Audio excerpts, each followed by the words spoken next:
Here's Clovis with UNA's Technology LLC.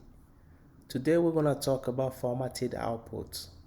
So we're going to talk more about decimal, how to to change number in some uh, decimal value, or the way it's written, actually the manual way of writing number. So let's say we have a long variable here with 10 billion, but we want to write it this way. So how do we do it?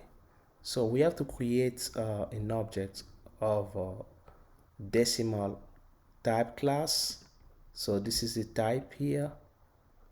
Decimal is the object, or we got an object is basically as something kind of a variable, but a more robust variable. So, and we use it as we use conversion for wrapper class, right? We're gonna put our variable number in here so that it can be formatted. So whatever results we're getting after formatting it, we're putting this variable formatted, and we're gonna try to print it. So you can see already it's printing up here, but I'm gonna still run it so that you're gonna see it's really happening. So from this one, that long, we have 10 billion over there. So there is another way to do it manually.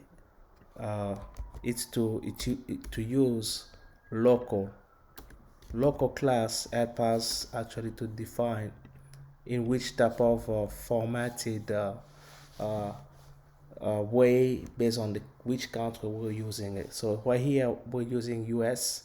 So if we run it, and then it's gonna give us the way we write numbers in US.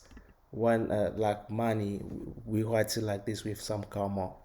So if we try to use France, like let's try uh, get France here and remove US, then run it, and you can see the formatting that is changed. It's different from US. This is the way French people write without any comma in between. So let's try China. All right, China, just type here China and run it. You see, China is similar to US. French is different. So this is how you can format your numbers to get them either comma or some spaces based on the uh, local, the way a country has a convention. So that's it. Have a nice day.